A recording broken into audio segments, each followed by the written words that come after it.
네, 그러면 상임위원회 위원 배정에 관한 두 번째 이론, 즉 정보 확산 이론이 과연 우리나라 국회의원들의 상임위원회 배정에 얼마나 큰 설명력을 가지고 있는지 한번 살펴보도록 하겠습니다. 근데 그거 전에 일단 정보 확산 이론이 어떤 이론인지에 대한 얘기를 먼저 해보도록 하죠. 이 정보 확산 이론이라고 하는 것은 일단 크레벌이라고 하는 미국의 정치학자에 의해서 제시된 이론이다라는 겁니다. 크게 두 가지 명제에 입각하고 있어요. 하나는 다수주의 명제이고 또 하나는 불확실성 명제입니다. 다수주의 명제라고 하는 것은 무엇이냐면 의회 내 조직 구성, 절차, 입법 등 의회가 선택하는 모든 사안이 본회의를 구성하고 있는 의원 다수의 선호에 의해 결정된다라는 거예요. 예.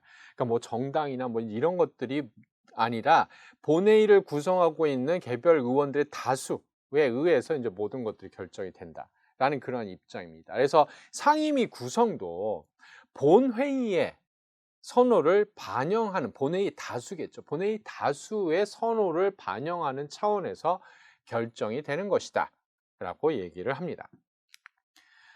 일단 불확실성 명제라고 하는 것은 무엇이냐면 의원들이 결정하는 정책과 그 정책이 실제로 실행됐을 때 나타나는 결과는 굉장히 이제 불확실한 측면이 있다라는 거예요.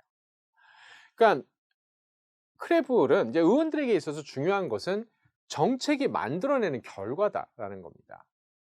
정책 그 자체는 아니라는 거죠. 뭐 예를 들어 재선에 뭐가 필요한 거예요? 이런 좋은 정책을 만들었어요. 라고 하는 것과 내가 만든 정책이 이와 같은 결과를 만들어냈어요. 라고 하는 것은 굉장히 다른 의미를 가진다는 거죠. 좋은 의도를 가지고 정책을 만들었지만 그 정책이 실패할 수 있다는 겁니다. 그죠? 그러면 아무리 좋은 의도를 가진 정책이라 하더라도 그것은 별다른 도움이 되지 않아요. 재선과도에. 그죠? 근데 의도도 좋았지만 결과도 좋은 이러한 정책이 국회에서 의회에서 이제 통과가 된다라면 그것은 의원들한테도 굉장히 이거 내가 한 겁니다. 라고 자랑스럽게 지역구 유권자들한테 얘기할 수 있는 근거가 된다라는 거죠. 그래서 의원들은 가장 좋은 결과를 만들어낼 수 있는 정책적 대안을 선택을 하고자 한다. 그런 거에 대한 강력한 유인이 있다라는 겁니다. 근데 특정 정책이 어떠한 결과를 만들어낼 것인지 예측하는 작업은 굉장히 어려울 수밖에 없다라는 거죠. 그래서 입법 과정에 분업과 전문화의 도입, 이게 필요해졌다라는 겁니다. 그래서 정책과 그 정책의 결과 간의 불확실성을 줄일 수 있도록 각 정책 분야별로 전문가를 따로 구성을 하고 그리고 이들이 자신의 전문성에 따라서 보다 정확한 정보를 본회의에 제공하도록 만들게 한다라는 거죠. 그게 바로 상임위원회라는 겁니다.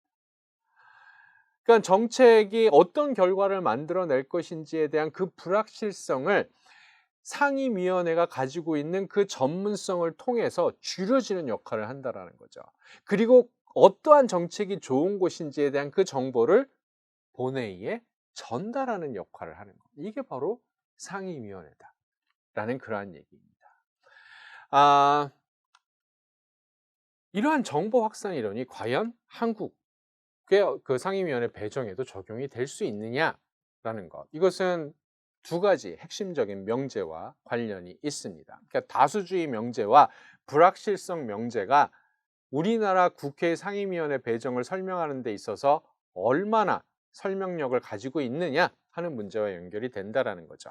근데 그렇게 큰 설명을 하기는 사실 힘들다라고 얘기를 할 수 있습니다. 먼저 이 이론이 한국에 적용되기 위해서는 본회의 의원 다수의 선호에 따라서 상임위 구성에 대한 최종적인 결정이 내려질 필요가 있습니다. 근데 우리나라 상임위원 배정은 교섭단체 대표의 요청으로 국회의장이 선임하는 것으로 끝납니다. 아예 본회의 표결 자체가 없어요. 본회의는 상임위원회 배정에 있어서 아예 본회의는 배제가 되어 있다라는 겁니다. 그다음 상임위원장의 경우 국회법 제41조 2항에 따라서 본회의에서 최종적으로 선출하는 것으로 되어 있어요. 근데 이것도 요식적인 행위에 불과하다라는 겁니다. 그러니까 문명학 이현우 이 교수가 이제 연구 2016년 연구에 의하면 제17대 국회에서 19대 국회까지 총 151번의 상임위원장 선거가 본회의에서 이제 있었어요. 있었는데 이를 부결시킨 사례는 한 건도 없었다는 겁니다. 그리고 이 상임위원장 후보로 출마한 사람들의 득표율은 91% 이상으로 나왔다는 거죠. 거의 대부분의 사람들이 하시오라고 찬성표를 던졌다라는 겁니다. 이는 본회의에서 상임위원장직에 대한 표결을 하고 있기는 하지만 실질적으로 정당이 결정한 것을 사후적으로 본회의가 추인하는 역할밖에 못하고 있는 것이다 라고 얘기할 수 있다라는 거죠. 그러니까 다수주의 명제 적용되기 좀 힘들다라는 그러한 얘기입니다. 그러면 불확실성 명제는 과연 적용이 되어질 수 있느냐 하는 건데, 이 불확실성 명제가 제대로 적용되기 위해선 이 우리나라 상임위원회가 이제 전문성, 어떤 그 분야에 대한 전문성의 확보, 그리고 그것을 계속 축적해 나가는 어떤 이런 기능들을 담당을 해야만 하죠. 그리고 사실 상임위원회 중심주의를 채택하고 있는 국가의 입장에선 그건 당연하게 되어야만 하는 것으로 생각을 합니다. 근데 우리나라 상임위원회의 전문성 굉장히 떨어진다라고 하는 그런 비판들이 상당히 많다라는 겁니다.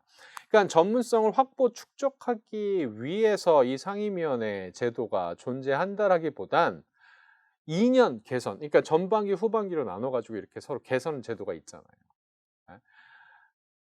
국회 권력 자원을 의원들끼리 그냥 공평하게 나누기 위해서 그런 개선 이 제도가 존재하는 거 아닙니까? 상임위원회도 서로 그냥 이렇게 나눠서 너 한 번 했으니까 여기 다 좋은 상임위원회인 거 아는데 모든 사람이 할 수가 없잖아. 그러면 요번에 너 하고 다음에 이 사람 하고 하는 식으로 이런 권력 자원을 나누는 방편이 되어 왔다라는 겁니다. 상임위원회가. 그래서 이게 2년마다 활동하는 상임위인데 거기서 어떤 특정 정책 분야에 대한 전문성을 쌓아간다라는 거, 이게 과연 가능하겠느냐라는 겁니다. 거기다가 이거 한국 국회의 굉장히 이제 독특한 특성인데 초선 의원의 여기 이 초선 의원의 비율이 굉장히 높게 나타납니다. 예. 그러니까 제일 높은 경우 제17대 국회인데 무려 60%가 넘는 경우도 있었습니다. 예. 국회마다 초선 의원들의 비율이 이렇게 높게 나타나고 있는 상황에서 상임위라고 하는 것들, 그러니까 결국 이 초선 의원들이 다 상임위로 배정이 되는 거 아닙니까? 그죠? 그럼 이런 초선 의원들은 어떤 무슨 전문성을 가지고 있는 사람들, 물론 어느 정도는 있을 수는 있겠지만 일단 국회 내에서 법안이 어떻게 다루어지는지 그 규칙, 절차 이런 것도 잘 모르는 사람들 아닙니까? 초선 의원 이제 처음 들어와서 배워야 되는 사람들 아닙니까? 그죠? 그러니까 이런 사람들이 거의 대다수, 적어도 40%가 넘는 상황인데 특정 정책 분야를 심도 있게 심의하는 곳이 아니라 상임위원회는 어떻게 보면 특정 정책 분야를 새롭게 학습하는 학습 공간이 될 가능성이 상당히 높아 보인다라는 겁니다. 그런 측면에서 이제 불확실성, 명제 이것도 좀 문제가 있다라는 그러한 얘기입니다. 그래서 상임위원 배정 결정의 최종적인 권한을 가진 존재가 본회의 다수가 아니라 실질적으로 정당이라는 점. 그다음 상임위 자체가 정책적 전문성을 축적하기 위한 제도적 단위가 될 가능성이 좀 떨어진다라고 하는 점.